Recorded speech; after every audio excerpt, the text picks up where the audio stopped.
جبکہ اسی موسیٰ کی خاطر بنی اسرائیل کے کئی بچوں کو قتل کر چکا تھا، لیکن کہتا موسیٰ کی پرورش ہم نے کی ہے۔ لیکن موسیٰ اپنا معجزہ دکھاتے، اپنی نبوت کا اظہار کرتے، اس کے باوجود نہیں کہتے کہ اے اشجع تو اس کو نگل لے، کھا لے اس کو، یہ بہت بڑا کافر ہو گیا ہے، استعمال نہیں کیا۔ تو ہر مقام پر تبلیغ کا انداز مختلف ہوتا ہے۔ ادعو الی سبیل ربک بالحکمت والموعظۃ الحسنہ وجادلہم باللتی ہی احسن، لوگوں کو اللہ کے راستے کی طرف لے کر آؤ تو حکمت کے ذریعے، حکمت کے ذریعے، نہیں کہا کہ لڑائی جھگڑے کے ذریعے، تلوار کے ذریعے، کلاشنکوف کے ذریعے، حکمت کے ذریعے، والموعظۃ الحسنہ، اور تذکر کے ذریعے، بار بار فطرت کو یاد کروایا جاتا ہے، خلقت کو یاد کروایا جاتا ہے تو انسان تبدیل ہو جاتا ہے۔ بت پرست معاشرے کے اندر جو سب سے پہلی آیت نازل ہوئی ہے قرآن کریم کی، وہ یہ آیت نہیں تھی کہ قل هو اللہ احد، اللہ کا کلمہ پڑھ لو، لا الہ الا اللہ پڑھ لو، یہ آیت نازل ہوئی۔ کون سی آیت نازل ہوئی؟ اقرأ باسم ربک الذی خلق، خلق الانسان من علق، اقرأ وربک الاکرم الذی علم بالقلم علم الانسان ما لم یعلم۔ انسان کو تھوڑا سا پیچھے لے کر گیا، پیچھے سے دیکھو تمہاری خلقت کیسے ہوئی تھی، کس نے خلق کیا تمہیں، تم نے اپنے آپ کو پیدا کر دیا، کہاں سے تمہارے ماں باپ آ گئے، کہاں سے پوری دنیا پیدا ہو گئی، تھوڑا سا پیچھے جا کر دیکھو۔ اور واقعی حقیقت یہی ہے، کبھی کبھار ہم کنویں کے اندر رہ جاتے ہیں، اور میں اس لفظ کو استعمال نہیں کرنا چاہتا کہ اسی جگہ پر ہی رہتے ہیں، باہر نکل کر دیکھیں تو پھر حقیقت کچھ اور نظر آئے گی۔ انسان جس کے پیچھے بھاگ رہا ہوتا ہے اس کی کوئی اوقات نہیں ہے۔ بس عزیزو، باتیں ایک کے بعد دوسری ذہن میں آتی جا رہی ہے، اور میں مجبور ہوں کہ وقت کی پابندی کے ساتھ مجھے دوسرے مقام پر پہنچنا ہے۔ اس بات کو میں یہاں پر روکنا چاہتا ہوں کہ جناب سیدہ کائنات کا دروازہ ہر ایک کے لیے کھلا ہوا ہے۔ ایران کے اندر ایرانی خطیب کو بلایا گیا، ایام آزاد تھے، محرم کے ابتدائی ایام تھے، مجالس کے لیے بلایا گیا۔ جو بلانے والے تھے وہ ایک عربی شیخ تھے جو ایران میں آ کر مقیم ہو گئے تھے۔ انہوں نے کہا مولانا اگر ممکن ہو آپ کے لیے تو ابتدا میں حضرت زہرا کے مصائب پڑھیے گا۔ انہوں نے کہا کہ چونکہ ایران کے اندر تو یہ سلسلہ بہت پہلے سے نا ایام فاطمیہ کا، انہوں نے کہا کہ اس کے لیے ایام فاطمیہ ہے، مخصوص ایام ہے، وہاں پر حضرت زہرا کے مصائب بیان کیے جاتے ہیں۔ یہ ایام وہ ہیں جب کربلا کا ذکر ہوتا ہے، مدینے سے روانگی کا ذکر ہوتا ہے، شہدائے کربلا کا ذکر ہوتا ہے۔ انہوں نے کہا کہ نہیں، ہمارا اصرار یہ ہے کہ ابتدا میں 2-3 دن آپ حضرت زہرا کا ذکر کیجیے۔ مجبور ہو گئے، ذکر کیا۔ کچھ دنوں کے بعد انہوں نے ایک خلوت میں سوال کیا کہ آپ نے جو ابتدا میں کہا تھا اور اتنا اصرار کیا تھا حضرت زہرا کے مصائب بیان کریں، کیا کوئی خاص انسیت ہے، کوئی خاص واقعہ پیش آیا ہے، کیوں آپ نے اتنا اصرار کیا؟ انہوں نے کہا کہ میں پہلے حضرت زہرا کی شخصیت سے واقف نہیں تھا، مجھے نہیں معلوم تھا بنت رسول کون ہے، مجھے نہیں معلوم تھا دختر رسول کے اوپر کیا گزری ہے، میں اصلاً مکتبہ اہل بیت کے اندر نہیں تھا، میں عرب ملک کے اندر رہتا تھا اور اپنے ملک کا نام بھی لیا۔ البتہ جنہوں نے بیان کیا ہے ہم نے مختلف خطبات سے سنا ہے، کہیں پر انہوں نے بحرین کا ذکر کیا، کہیں پر دبئی کا ذکر کیا، مختلف ممالک کا ذکر کیا، عرب کنٹری کے اندر یہ رہتے تھے اور اس کے بعد ایران مقیم ہو گئے تھے۔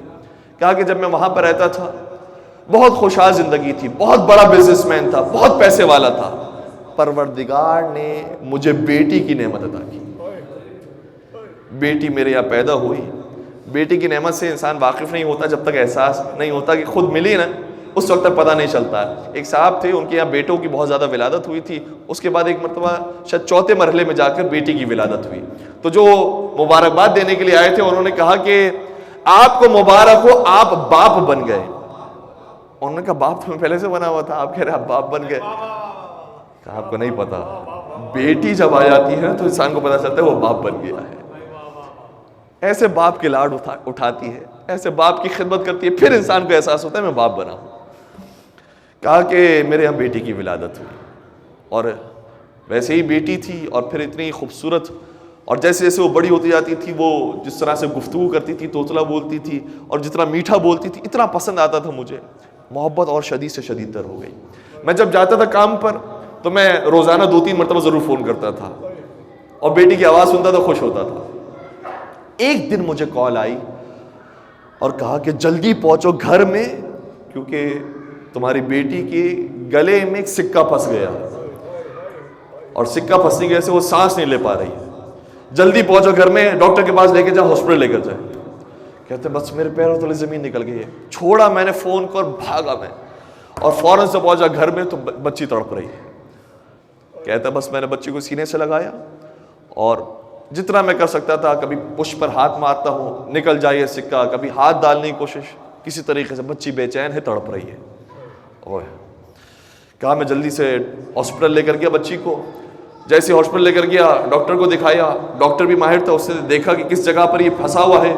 اس نے کہا کہ جس جگہ پر پھنسا ہوا ہے ضروری ہے کہ اس کا آپریشن, اور آپریشن کے ذریعے سکہ نکالا جائے گا.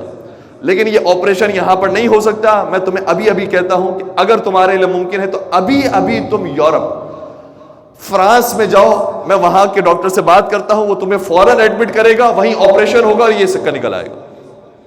کہتا بہت امیر تھا, جیٹ طیارہ لیا, اپنی بیٹی کو بٹھایا, فرانس سفر کیا, اس ہاسپٹل پہنچا جہاں پر اس نے بتایا تھا, اس ہاسپٹل میں داخل ہوا.